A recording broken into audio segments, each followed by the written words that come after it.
everybody, and I'm so happy to have our guest, Dr. Kasturi, here for the podcast. Let me do a short introduction. She moved from Durgapur into where she did all her higher education and high schooling to IISER Mohali to do her BS, MS, and she specialized in biology. After doing her master's in IISER Mohali, she got to a grad school in University of Nebraska in US. And after her completion of her PhD, she did a short postdoctoral stint at the Stony Brook. And presently, she just transitioned to industry. And I am very happy to have you over here, Kasturi. It is really glad to have and to talk about you and your journey of academic journey, which has been very, very interesting and very, very, I feel it's very, very inspiring to talk to you.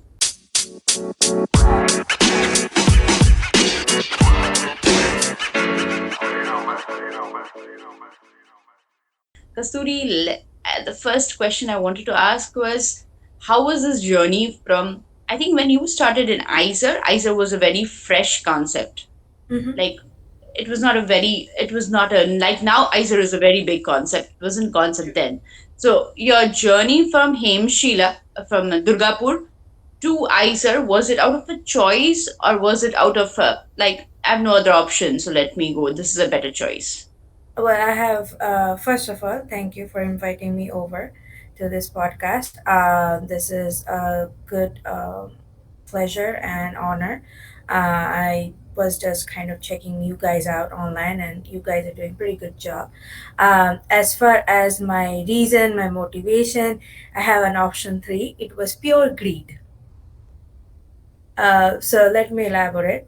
I when I was in Hemshila, I had pretty good classmates. I had like really good classmates, and the majority of them belonged from scientific backgrounds, in the sense their parents were from scientific backgrounds, teachers, professors, scientists.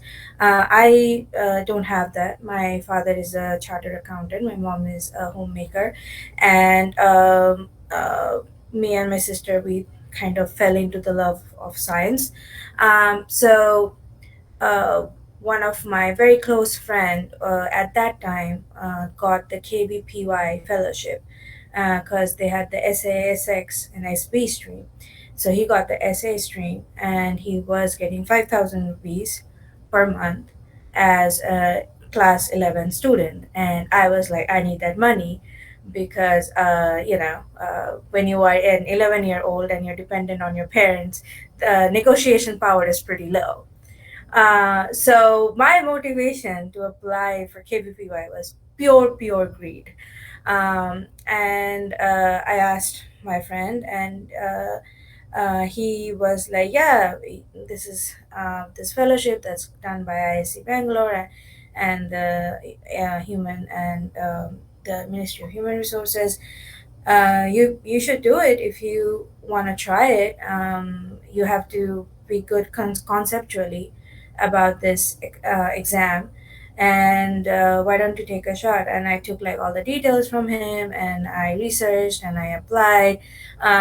My father was kind of critical about it because at that time I was not doing well with a lot of these mock IITs and medical entrance exam. Is like, you're not gonna make through this one. I was like, it's 100 rupees. It's fine. You can cut off, take that money off from my pocket money. Um, so it was kind of a greed, a challenge kind of a situation. I did it purely because I just wanted to do it. I had no plan. I didn't see this future at all. And I cracked it, which was a big shock for me, and I think a moral boost for me before my high school exams, because I knew, okay, I could crack exams because entrance exam is such a big thing for us. And that's how I kind of got to know about ISER, because during that SX stream, since SX stream was so new in 2007, 2008, that only few people were getting it, to be to begin with, to interview calls. And so I went to Pune, and that's when I saw IISER Pune, and I was like, what is this?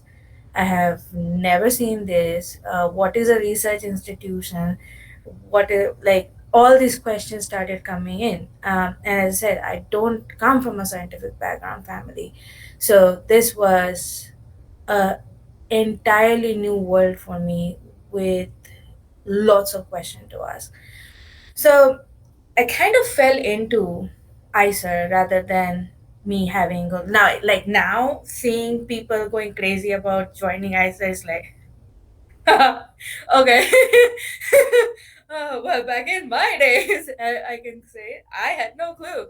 I just did it because it just felt right. Of course, I applied. I was giving medical entrance exams. I knew one thing for sure: I didn't want to be an engineer, just because I had so many engineers in my family, and I wanted to be the odd one out. So that was my motivation, and I didn't crack medical, but I had this, and I was like, okay, I'll give it a year shot. And if I don't like this new concept or research institution, I can always go back to go into medical entrance exam preparation, because at least I get to do biology. I freaking love biology. So that is probably my motivation, was that I wanted to be the odd one out. I wanted to make my own money, and I wanted to be away from rest of my family. So nothing, nothing futuristic. Okay, Kasturi, when you were going, I've been to IISER Mohali for a Yeah. very short time. I was in Dr. Mandal's lab, Lolitika Mandal's Mhm. lab. And I guess when you were there, you were not in the main campus, which is now a beautiful campus. Yeah. When we started, we were in this very rented out space called NGC Pub Complex in Sector 26. We were like 3 floors of hostel, and then Yeah. 2 floors of labs slash class space. It was kind of like the institution was developing and we were developing. We were as lost as the institution Yeah, was. yeah. I think you both grew together. We kind of both IISER. grew together. Yeah, yeah. Like, we were part of everything, like starting from buying the land and the land ceremony, the Bheet Pujo and everything.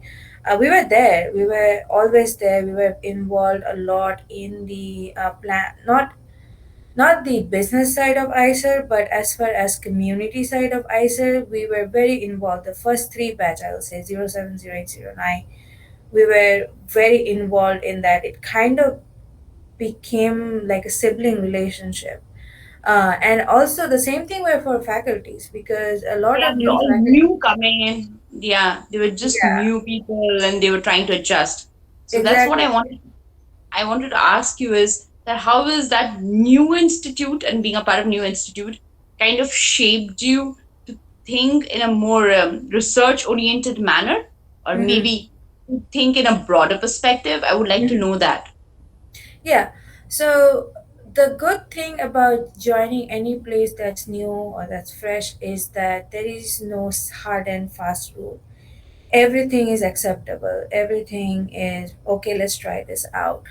Which was kind of there even in the course structure and how we were interacting with our professors at that time.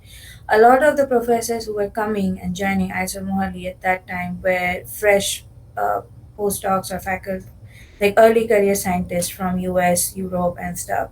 So they were bringing in this knowledge from with them at to ISER. And what helped me shape was this new concept. So, like, we talk about a lot of chapter, like, anybody who's doing PCM or PCMB courses in their high school, we talk about science, we talk about these courses, but we see it as courses. We don't take it, oh, there is a greater implication of it, or there are so many things that we still don't understand.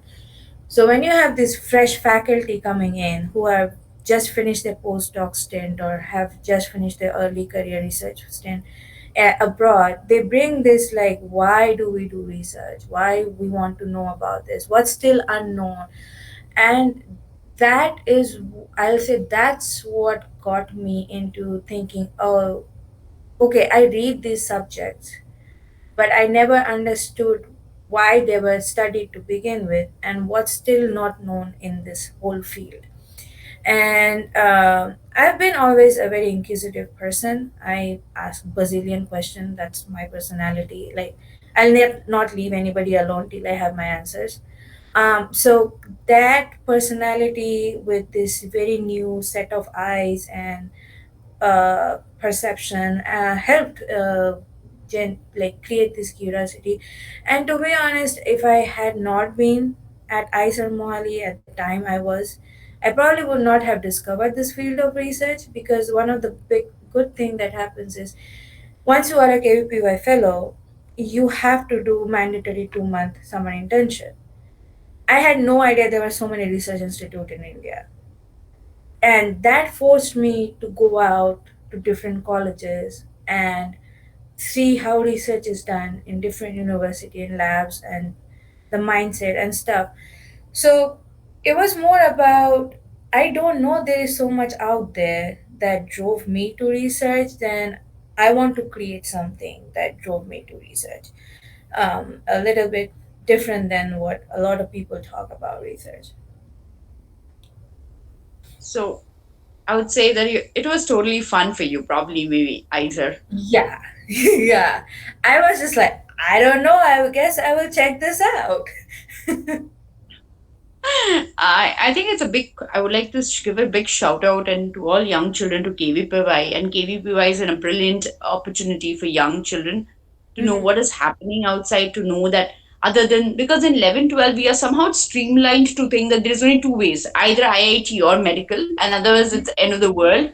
This KVPY fellowships and through ISERs, it is a brilliant way to know that there's a world outside that. Yeah.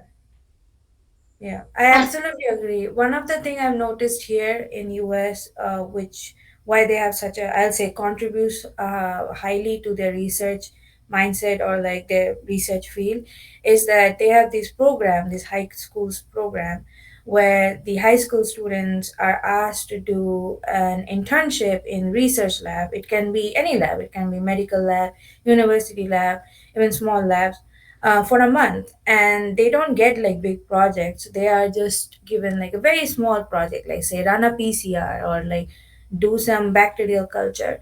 But what it does, it puts them in this vast world of research where they see like what's happening behind the scene. The way I see the research communities, we are mostly behind the curtain community. We are the support system of what's going outside in the world. So when you see a doctor, when you see an engineer, you see them every single day. So it's easy to see how they impact the society. As far as the scientific community goes, the research community goes, we're always behind the wall, behind the door, working, supporting the field in whatever way they are. So we kind of are the forgotten crowd in that sense. I totally agree to you. So Yeah, people say vaccine is there, but how did the vaccine there and how many PhDs and postdocs slogged to get that yeah, vaccine? People have absolutely no clue. no, And people think it's the doctors who's giving vaccine. I said, no, there's a person who's sitting there and doing mRNA yeah, research. And exactly. so people need to come to see a lab very early age, I guess in the high school or middle school, to know what exactly happens. Hmm. I mean, Hmm. you don't have to do a full stage Western. You don't know Yes. what it is, but at least you should know, come to that. So I will totally agree to you. Yeah, so such programs I think helps a lot to understand what happens in the research community. And I also feel like this might be a very controversial comment, but this is my personal belief, and I take full Yeah, responsibility of it. Is that not everybody is made for research? yeah, yeah. I totally You agree to you. you Yeah, have to have a certain amount of altruistic trait in you, where you find happiness by contributing to something where you don't get your name out. If yeah, you don't have that trait inside of you, where you're fine being in the background knowing that okay, every single thing you're doing will lead up to the big picture, research is not for you, because research is not instant gratification. It's a slow simmering recipe of rice pudding. It takes hours to get your proper rice pudding. So and you should so evaluate that. yeah, and I also feel that I should tell this to people that it is ultimately boils down to passion. Mm-hmm. After like you're working for like continuous 12 hours or 10 hours for like a week and your experiments are failing, the next day to get up, it is not the money that will motivate you. It's just sheer passion and curiosity. And not all people are made of this, like cut Yeah. out of this. No, and So it's absolutely fine. fine, That's yeah, it's absolutely fine.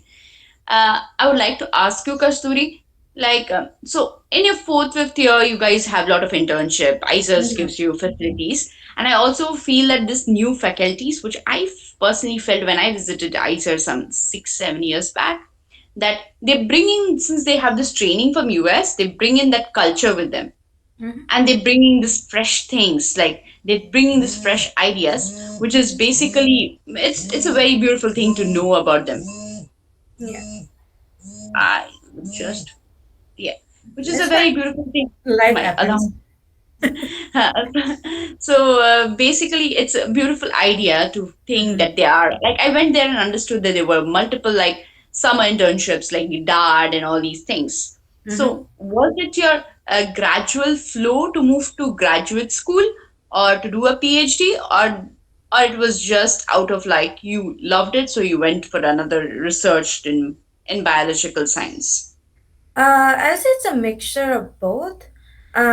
So when I was in my fourth year, at that time, uh, I'll say this is like 2012, 2013 is when I graduated, right? 2013. During that time in India, research was still at its infancy, and research-based industry or jobs, as we say, was very limited. I think biocon was the only place. So as far as options out of ICER was very limited. So a lot of us went into the traditional route of doing PhDs. But I had another reason to go and do a PhD. My reason was that I am doing my bachelor's masters from the Premier Institute of India. All of my faculties, majority of them came from abroad, who brought knowledge from abroad, techniques, technologies from abroad. So I knew I was already doing a high quality science while being in India. I wanted to know how different science is done outside of India. Like, is there truly a difference? Because I was talking to some of the other friends that I met during these internships who were from state universities or private universities who are also applying for PhD program abroad. And they had this mindset of that the research happening in abroad is far better than what's happening in India based on the environment they were doing their research in. And I was like, is it really true? Or is this based on where you are getting your exposure to research? So that was the main goal slash motivation to apply for PhD. I applied many places, got rejected from 10,000 places. In the end, all you need is one. And to be honest, my PhD application was the first time I unknowingly exploited networking because I got my PhD through networking. I did not get through regular traditional thing because Dr. Mehak Sharma, she was there and she was a pass out from UNMC, and at that time UNMC were looking for PhD students for a certain department, which is a biochemistry molecular biology department. So they were reaching out to their alumni, saying, hey, we have positions available, do you have someone who will be interested to come and do research at UNMC? So that was my first time using quote unquote networking. I took favor from someone to get into my PhD program, and it's okay. I mean, I really don't think, I would not say Kasturi it's favor, because in science we are always paying back. Yeah. We're constantly paying back. Suppose if Yeah. in job when you recommend somebody or you refer somebody, you're doing that, it is altruistically. So I don't think so. We do a lot of things just Mm. because we're there because we want to help it. It's as simple as that. Yeah. I think I think what I'm trying to get here is that a lot of time, especially in our society, if I have to talk about the Indian community as well, when we go through networking and when people refer you or when you get something because somebody vouched for you, it's not a lot of majority of times seen in a positive light, because it's always seen like, oh, इसका connection था तो इसलिए हो गया, like he or Do she knew you you. think really say that? It's still there, yes, at least when I was there it was still there, and it's kind of still relevant today.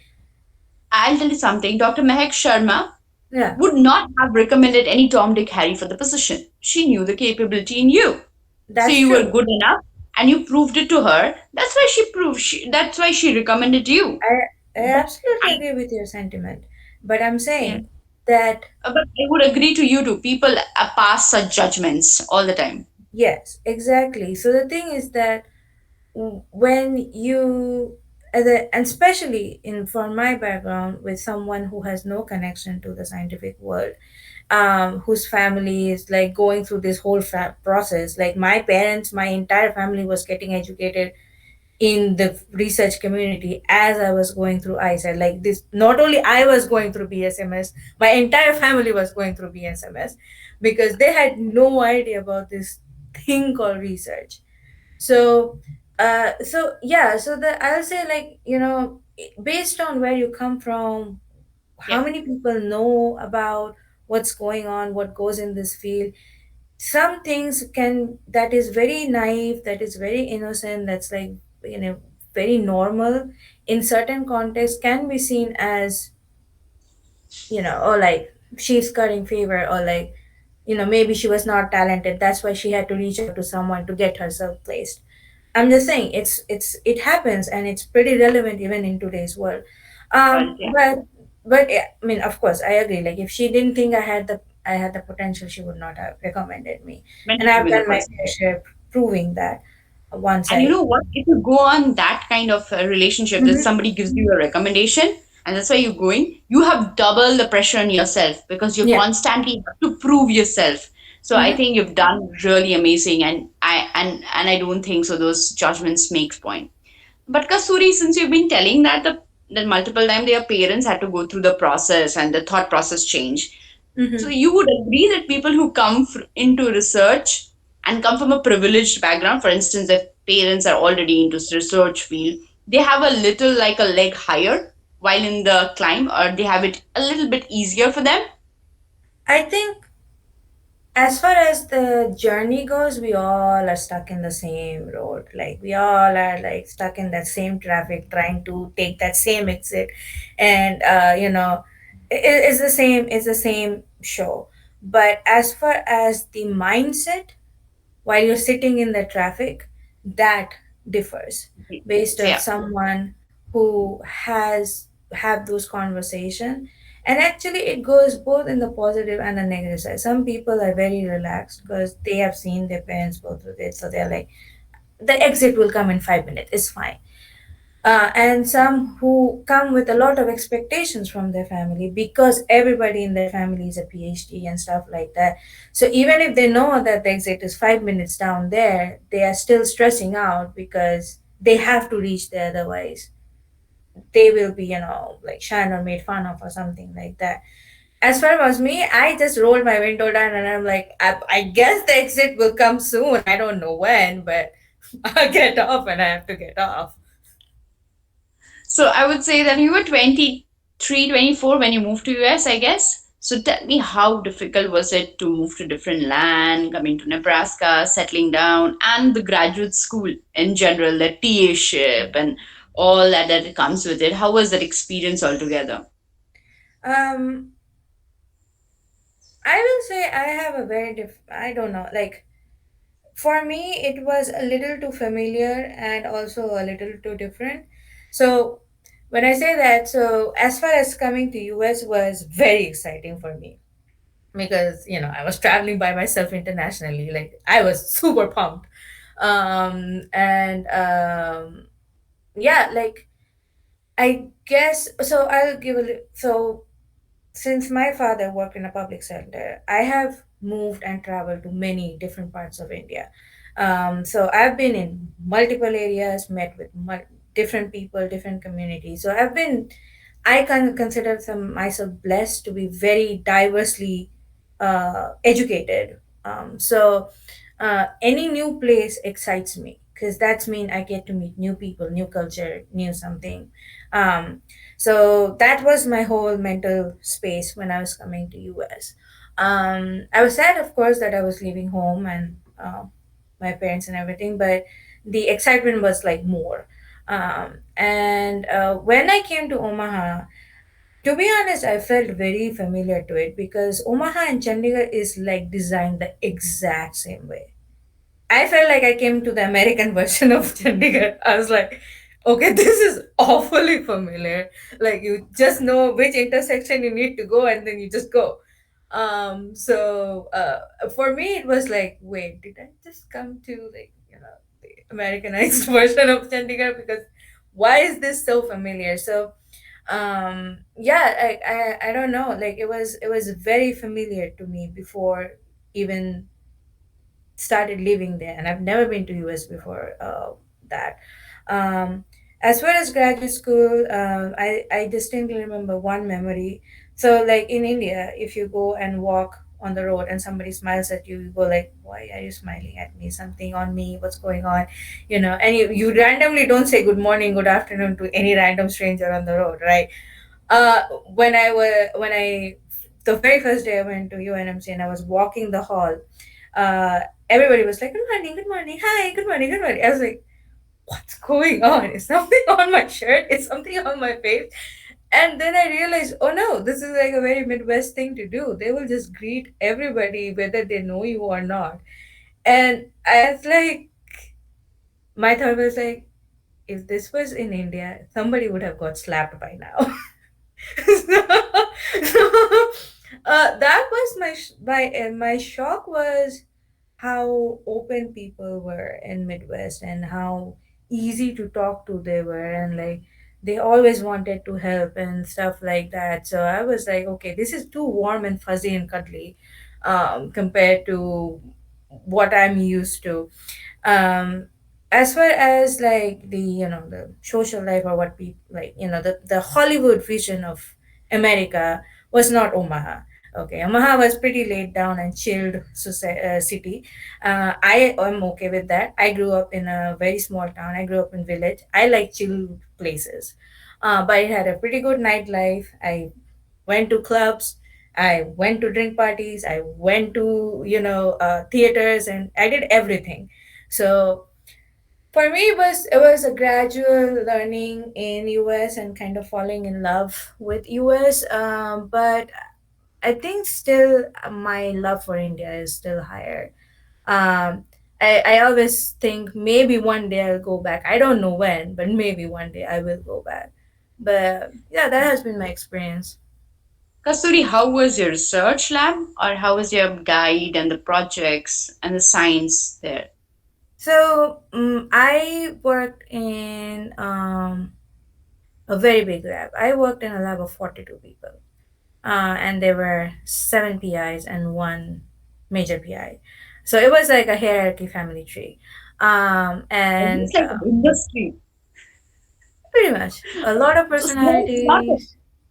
Yeah, yeah.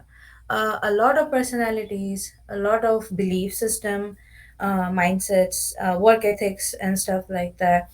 Um, as far as my PhD experience goes, I'll say during that time it was very hard because not because of the project, it was because of the interpersonal relationship. But I will say that that interpersonal relationship has changed after 9 years of no, yeah, after like 4 years of graduating from that lab. My PhD PI and I have reconciled our differences, and we are now in a better space after I left the lab. But during my PhD time, it was challenging. There were a lot of time I was like, is this PhD really worth it? And then I was also like, I am too stubborn to leave. So we'll see. But I will say during that time, I was also blessed with really good friends. I had a local guardian. I call her grandma because she's literally my grandma. She kind of just adopted me in her family, so that was that. I was blessed to have like an emotional support system, a friend circle. My parents were very supportive, and they always said, no matter what you decide, we will always respect your decision. For us, you matter more than any degree in this world. So because I had that backing, I was able to finish my PhD despite all the challenges that came with it. But the good thing about working in a 42 people lab is you learn people management skills that you Yeah. use rest of your life.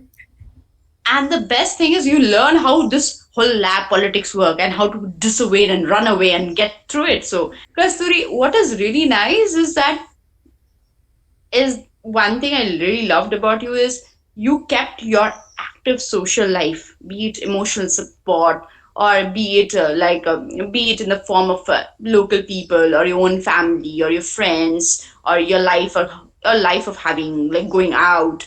As a result, even if things your experiment did not work out, things were bad with the boss, there's a life outside. So I'm going to enjoy there. Mhm. So I think it's very important to have this perfect like work life balance or to keep different things. And I personally think I have done a mistake was I used to put all my self esteem into a project. So if a project failed, I felt my whole day was gone. But I think I learned it from you that is better to keep your happiness in like spread it over so that you Mhm. feel better. In case your project doesn't work, maybe going in somebody's house and eating or some good food, it can make you happy. Oh yeah. Ah, Um, so as far as the work-life balance is still something I'm learning every single day, but my mindset was that, so like when we go to any job, whether it's graduate school, whether you're going for industry, whether you're going academic job, whatever job you're going for, we all get paid for to work 8 hours a day, which means whatever job we are doing, we're expected to finish it in 8 hours, right? Like that's the mindset. That's why they say 8 hours a day. So my logic was that if I'm supposed to finish something in 8 hours, then I'll try my best to finish it in 8 hours and then leave. And like leave. Like no taking work home with me, no picking work calls after that once I leave the lab. And it was a gradual learning process. But once I realized that it actually helped me to figure things out the next day when I was going back to the lab after, like you said, failed experiment or something, I was more energetic to find the answer rather than depressed because I was obviously so tired and this and that. But I made mistakes too. Like I took my health for granted for 3 years, and I did face a lot of health problems, and that's when I was like, enough is enough. Nothing is worth risking my health for it. So. so I came from a typical Indian institute where I've Mm-hmm. seen people working, like you have also seen nicer. You'll see people in Sundays, people since as IISER is so residential, I've also seen people even in NCBS when I've seen people come in like shorts in some Sunday shorts. And they used to like kind of glorify themselves. कि आज मैंने रात भर night out मारा है. Like it's a big thing. Like I'm very proud of my achievement and the whole night I had done my imagings. So this kind of was glorified. So when Mm-hmm. I came to Europe, I came to Europe. So here when I saw people like they would come at time, they would go at 7 o'clock, and this would not work. And I told them my logic. They said they are basic. You whom are you talking about? They're basically inefficient. They're Mm-hmm. just inefficient. That's why they overwork. And if they work so much, they should be producing so much. They're not, and that is not being production. You don't see production. That means they're not efficient. They're not planning it properly. Yeah. So it was a total perspective change for me. Mm-hmm. I was the kind of person who also, I understood because you are the product of where you are having training. I saw Mm-hmm. everybody doing this whole night imaging, whole night Mm-hmm. workout. It Mm-hmm. was kind of wow, glamorous things. Yeah, Mm-hmm. it's a night achievement. So I had this thing. So it took me some time to come to Europe and to get into that whole pattern that it is not Mm-hmm. a healthy thing to work in Mm-hmm. that typical time. You have to manage, plan your Mm-hmm. experiments, and do smart job. Yeah. Not like you. it's not glorified here in France. It's absolutely not glorified if you go to No. Sunday and you say, and people will say, no, you're just inefficient. That's why you don't do. Oh yeah, So yeah.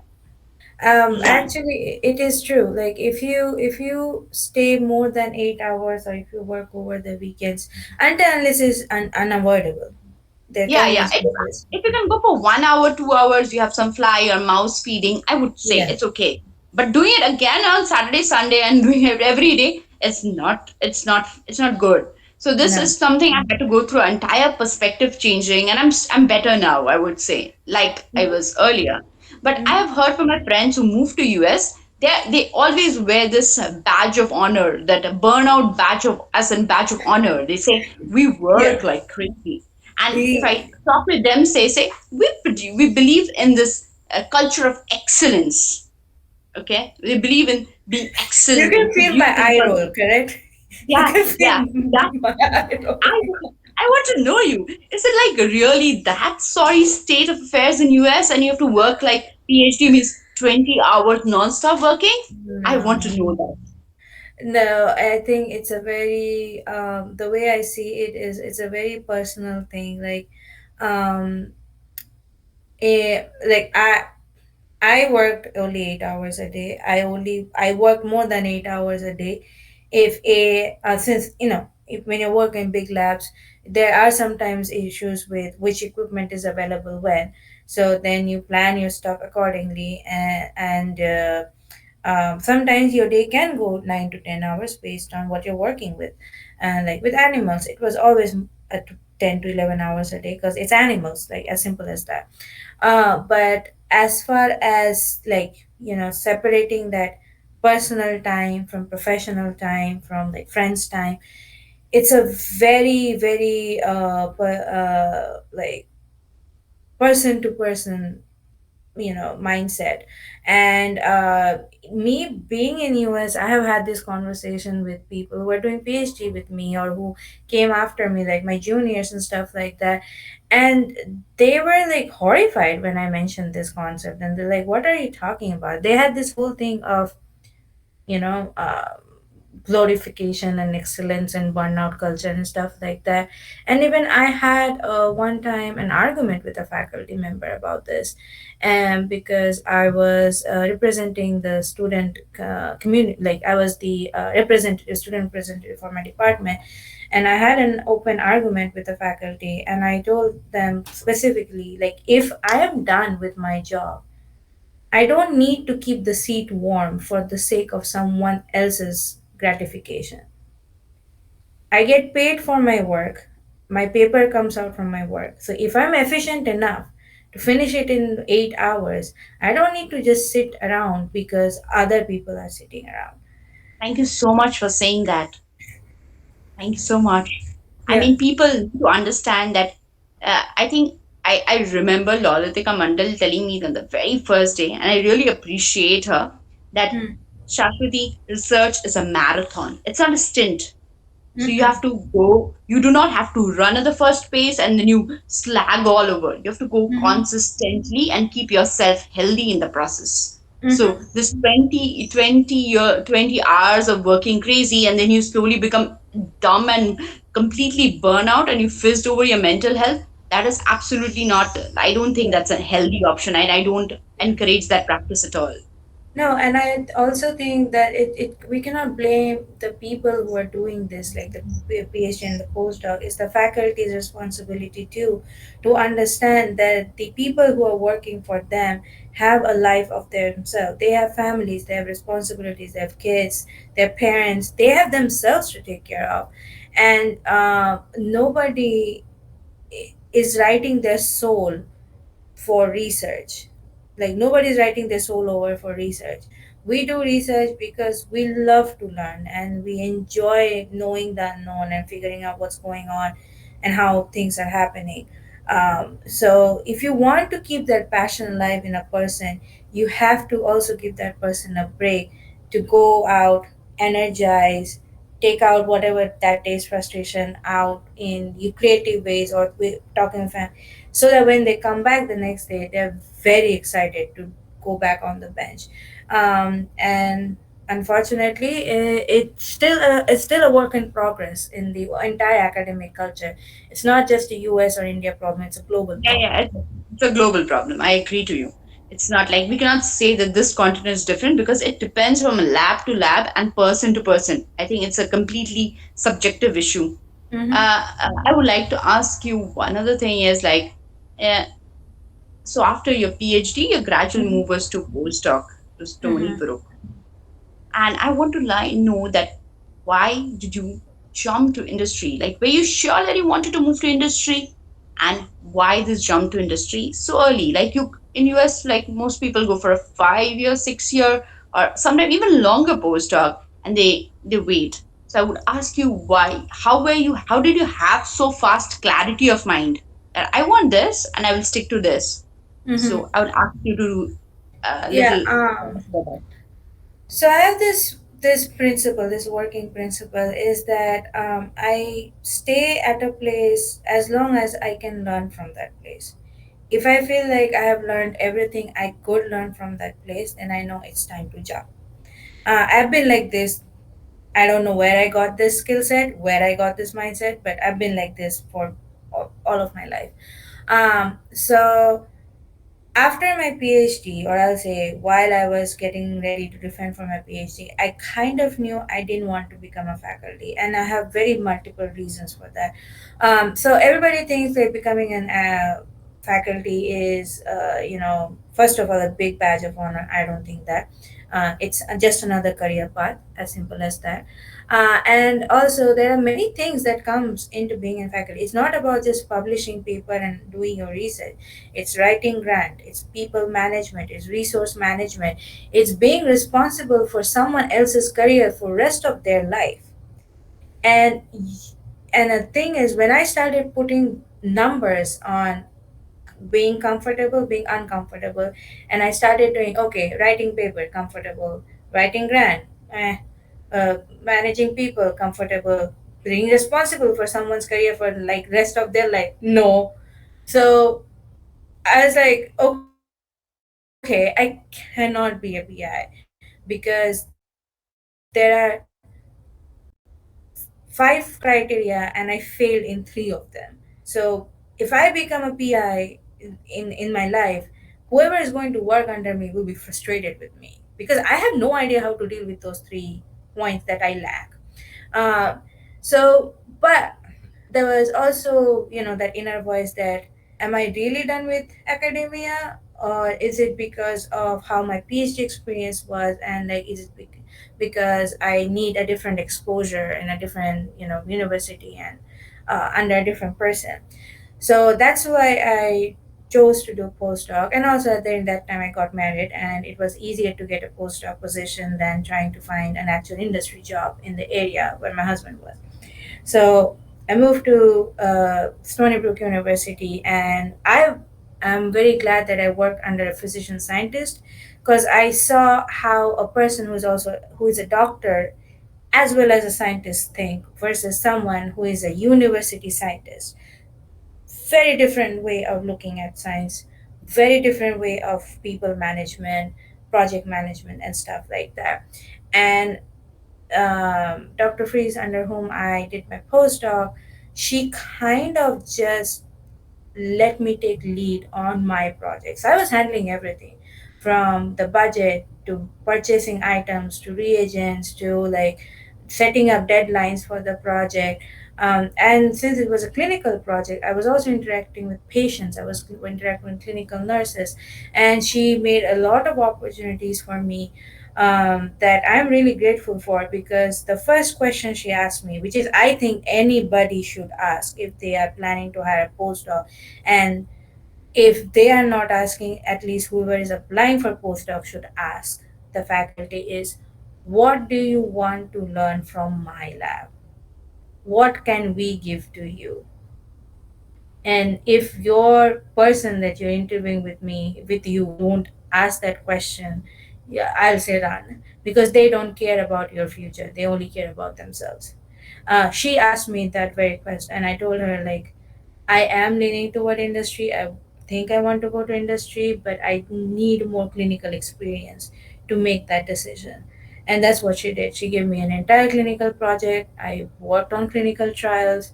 So um, yeah, so even though I did a postdoc and it was a very short postdoc, it was because I had all the information I needed to make that decision, of not continuing in academia.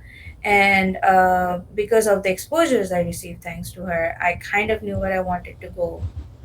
So Kasturi, I knew you because I heard about you. But what it was, I was attracted was the way your LinkedIn profile is. It's a really active profile, and I would say any recruiter would like to look at it. So, optimizing your LinkedIn share, like LinkedIn profile, making it more approachable, and probably I've also seen you doing a lot of networking, which is mhm. required for the industry. So I would ask you, how was this process of job hunting, and how did you land up into this present industry role? And if Yeah, you could tell us something about the role. yeah. So you started with the right term, networking. Networking was the big thing. So once I made up my mind that okay, academia is absolutely no go for me and I have to go into industry, I entered into this whole wide world of industry. Because when we say industry, we think it's only pharma or biopharma. It's not. It's everything and in between. um, there is R&D, but the R part of the research and the D part of the development are two complete different teams.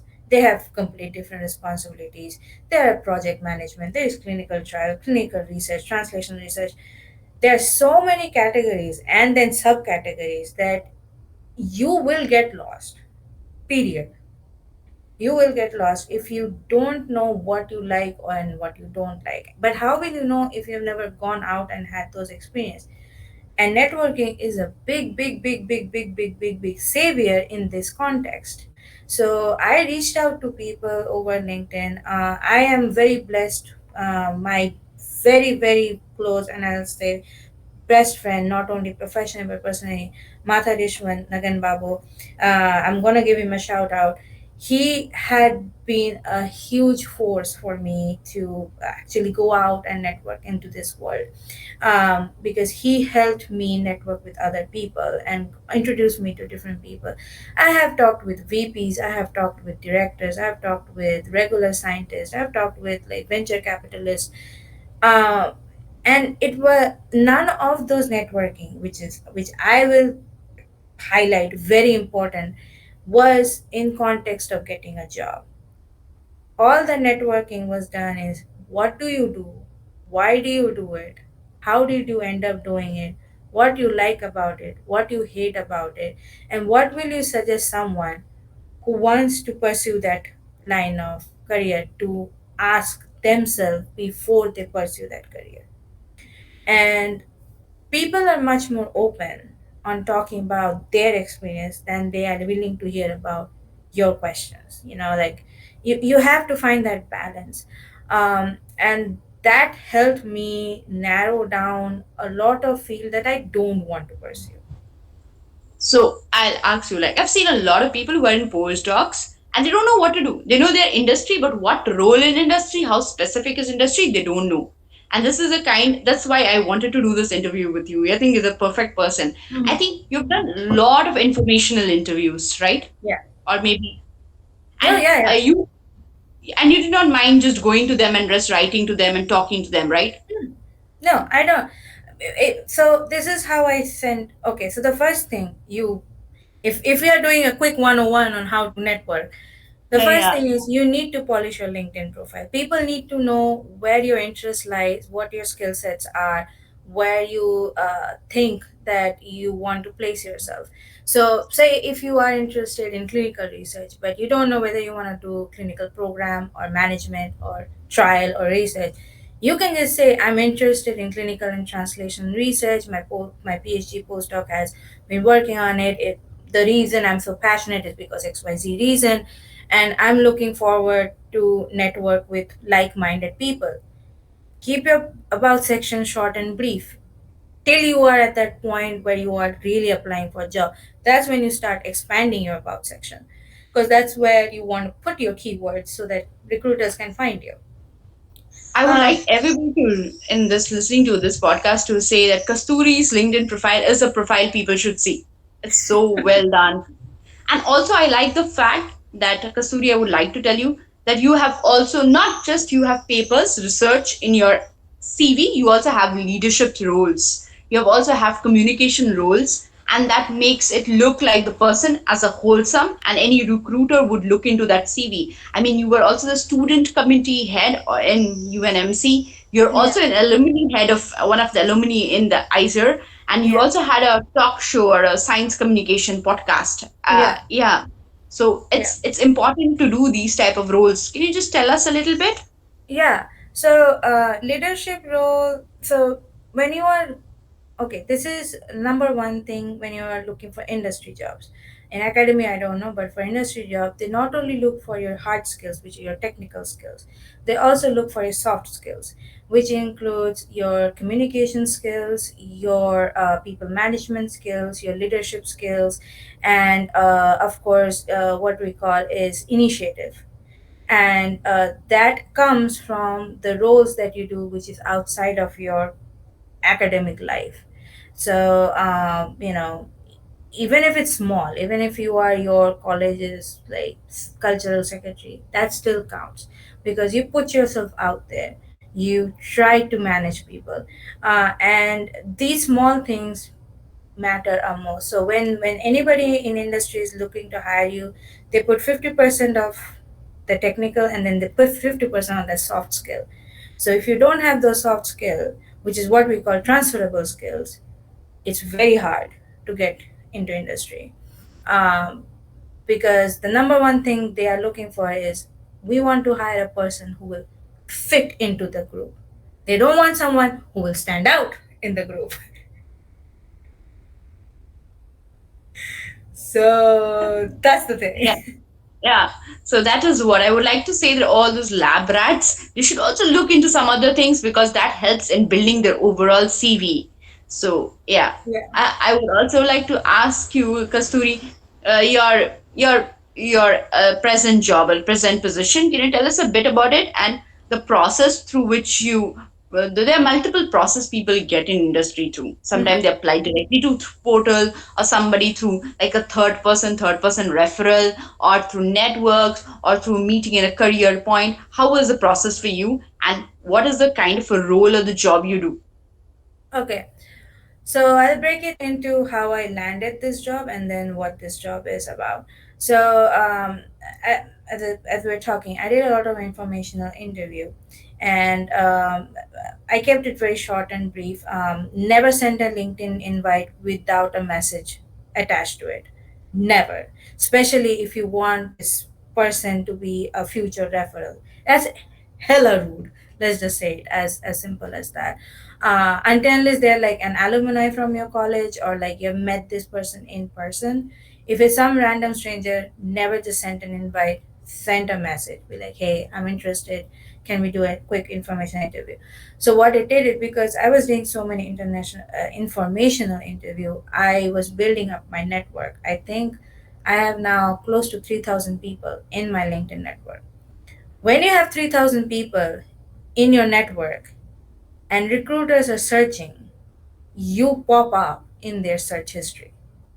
And also, as I said, when you are at the information interview stage, you keep your about section nice and brief.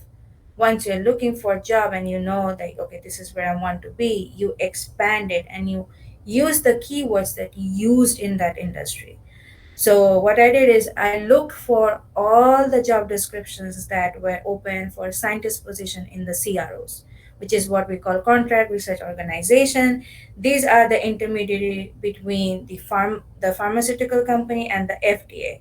So when you're running trials, the pharmaceutical company doesn't have the mean to run the entire trial in their system. Why? Because they are busy developing new products and pushing it down the development chain.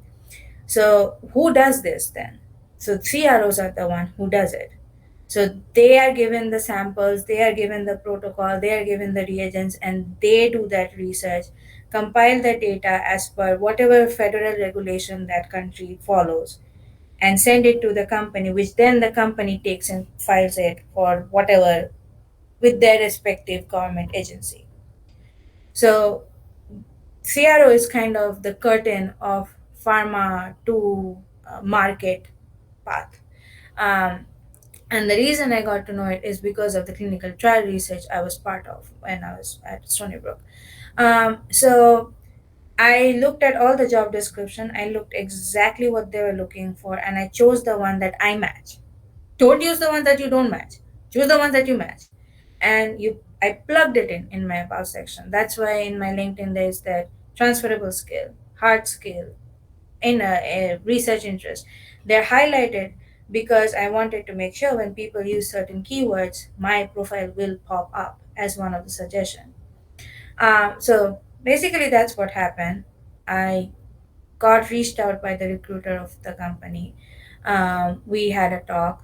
I really like the recruiter, and I told her that I don't have green card. I would need visa sponsorship, which has been the biggest struggle for me, is to get the American work visa sponsorship. They were willing to do so, so I interviewed with them. But at that time, I was not ready to join the company because I had some things pending at my postdoc. So they were like, "We like you. Reach out to us in August for our fall vacancies, and we will see if we are still have vacancies at that time." I reached out to them in July. uh, Surprise, surprise, there was still that position vacant. So I kind of like was like, okay, I'm interested. And I did a lot of so there was a phone interview, video interview, and I flew myself out to the company to see it, because see it before you sign anything. Like, you need to see where the company is located, you need to see the area where it's located, how like popularly dense or scarce it is, so that you know that you can work in that company for say XYZ amount of time. If you don't do that, then you say go and you'll see, oh, this place is like in the middle of a forest. Well, you signed the contract, there's nothing you can do about it anymore. So that was pretty much the thing. And then the whole visa shenanigan happened. I can do like an entire 2 hour on US immigration system, but we will not do that. But anyway, after I got it, I joined here. So what my role as a scientist is, I'm part of the cell and gene therapy group. So I use my training as an immunologist and as a person in translational immunology. My instrument of choice is flow cytometry. So we do a lot of testing for different clients that we have. And what I look for is, so basically they tell us that this is what we found. Please replicate it, and then once you've replicated it, we are going to say send 100 samples to your place, and we want you to do this over and over again and get that data set ready for those 100 samples. And which is what I do. So I do have some autonomy when I am developing the assay, or tweaking the assay to kind of fit into the existing system of the company. But once that is done, then it's no, I don't have any more autonomy after that. It's whatever the client says. And so, as I say, people who are interested to join a CRO, they have to understand that they will get some sort of independence and autonomy in how they work with the client, and how they set up the assays, and how they're going to present the data, etc., etc. But in the end, whatever the client says goes.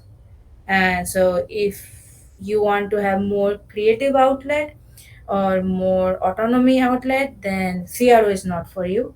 But if you don't mind doing experiments repeatedly and kind of help push drugs out into the market, and you want to feel good that you helped in certain clinical trial by doing this assay, then yeah, this is a field that they can look into.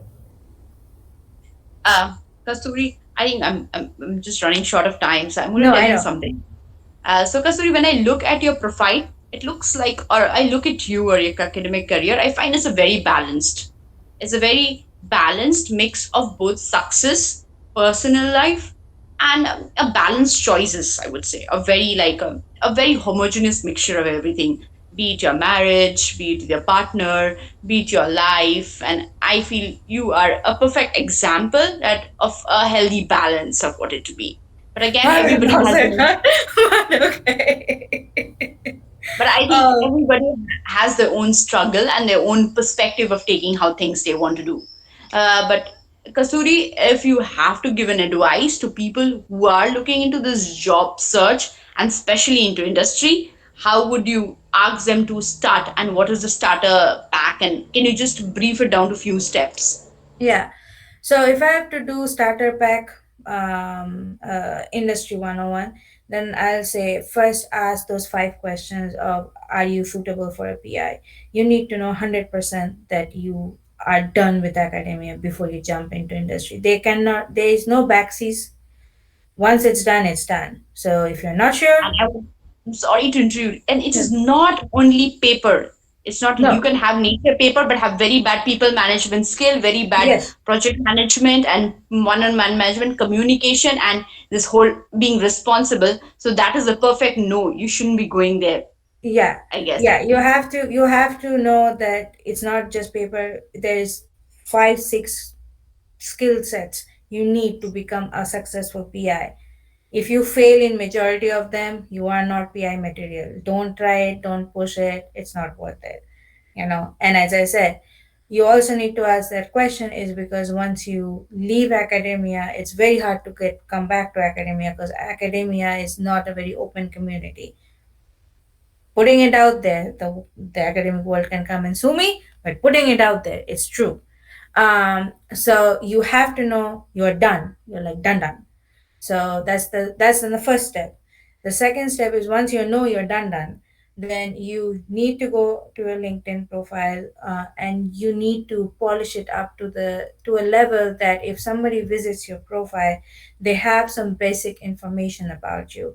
If there have been so many times I've got requests, they have nothing written in the about section, and it's like, I don't know why you are reaching out to me. I will not add you for the sake of adding you. This is not Facebook. This is a professional website. So you are going to be held at a certain professional, you know, uh, level. If you're not there, you're not moving forward. Simple as that. So polish up your LinkedIn to a decent level. Reach out to people for informational interview. Always leave a message where you are reaching out to someone who you have no connection at all. It's extremely rude. People will reject you. And here's one very important: if your request gets rejected an X amount of time by multiple people, LinkedIn will shadow ban your account. Yes, it's a thing a lot of people don't know, but it's a reality. I have done a session on LinkedIn for my old college, and I think it's available on YouTube. And I've specified exactly that this happens. So if you are shadow banned in LinkedIn, forget about getting a job. So be very professional on how you use LinkedIn. It's not Facebook, it's not Twitter, it's not Instagram. This is you putting yourself out in the market so that someone will hire you. Always keep that in mind.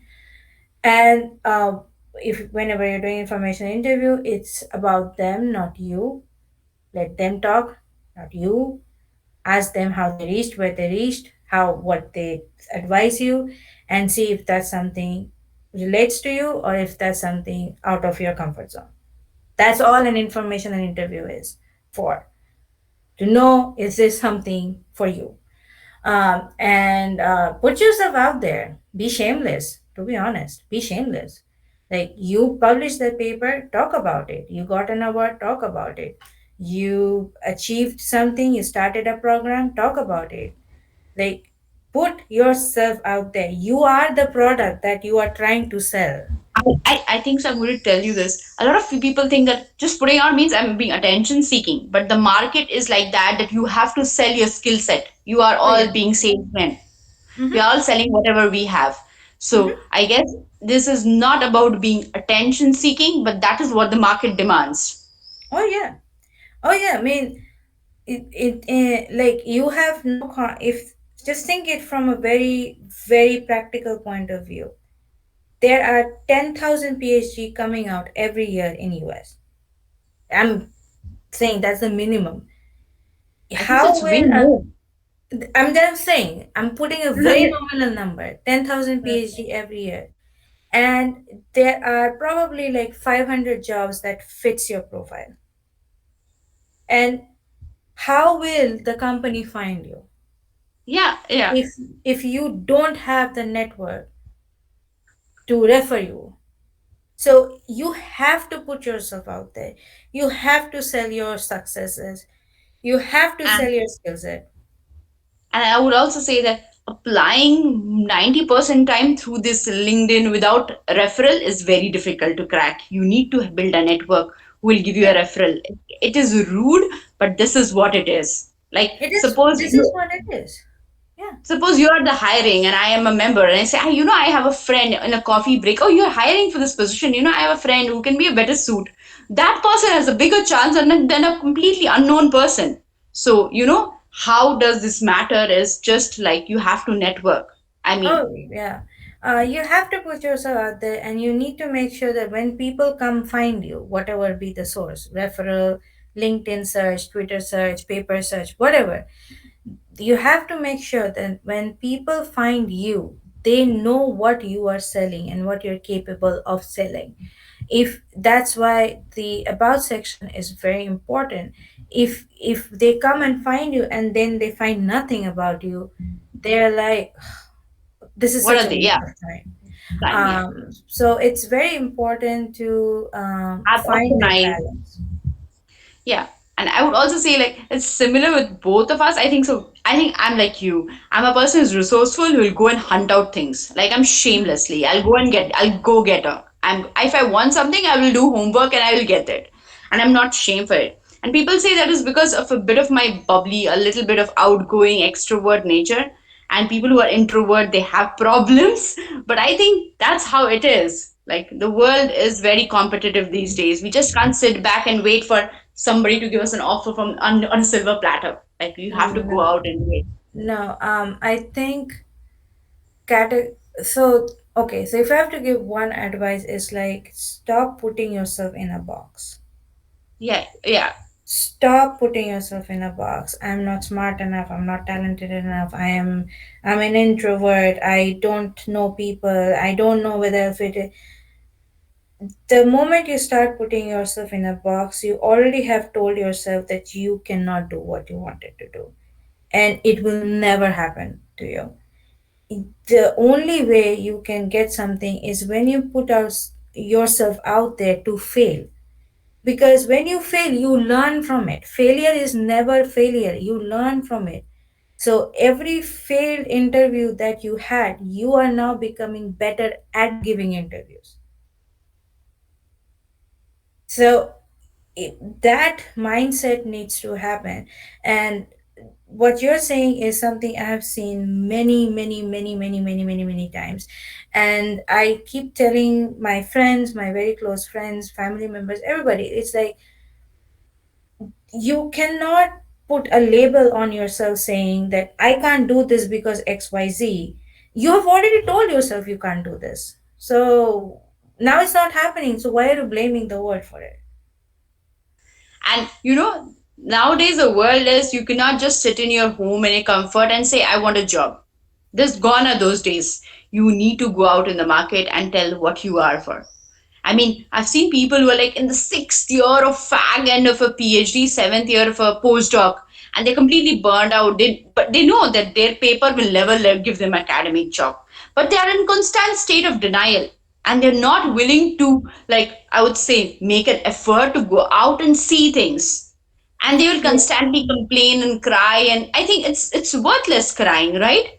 You have to make effort. Yeah, I think so. I never devalue anybody's pain or anybody's mental anguish. It's because because it's true, and what they are feeling is true to them. Like what they are feeling is very true to them. But Yes, the yes. thing We don't is, invalidate that, but I think so there should be more resources on this yeah, journey of how to know that okay, this postdoc is over for me. I'm not learning, and yes, my boss is just like yeah, it's not a helpful, it's not more a symbiotic relationship. I should move out and look for a new adventure. So I exactly. think Yeah, so the way I see it is that you have to first get over your fear. That's what it is. The first step is always the hardest. The first step is also not going to be the best. Like anybody who is transitioning from, so like I transitioned, I'm not making bank. I'm not, like, compared to a lot of other people who probably with my experience are making a lot more money than I am. But for me, the objective was to take that first step and leave and give myself that shot so that I can better myself, so that the next jump I take, I'm in a much better position. So you have to also keep your expectations low. Your first jump is that. It's your first jump. It doesn't have to be perfect. It doesn't have to be like $1 million salary. No. It has to be into something that you want to try, and give it time and try it out and see if that's what it's supposed to be. And once you make that jump, once you've gotten over that fear, the world is your oyster. Do whatever the heck you want. uh, I think the first time taking a small step is like a big thing, but it's important, and I agree to you. Uh, Yes. Kasturi, thank you so much for your time. Yeah. It was brilliant talking to you. And I think so this podcast will be very helpful to a lot of people who want to listen and would like to know how it takes to make a LinkedIn account and getting optimizing it, networking, or how to make this jump. I want to wish you all the best for your Thank you. new venture and your new things and for everything that you do. And may you have the best and have a lot of fun. Thank Thank you. you so much. Again, this is great, and I think we need to talk more about this. Research is now a very valid career option, so the more people we have, the more people get educated, and you guys are doing a good job. And I hope some of my harsh words are not taken harshly, and it's just I try to be honest, and I wish everybody else who is listening to this podcast all the best. And feel free to reach out to me, and I'll give my best advice. Yeah. Thank you so much. Hope you loved the episode. Subscribe to our show and see you next Saturday.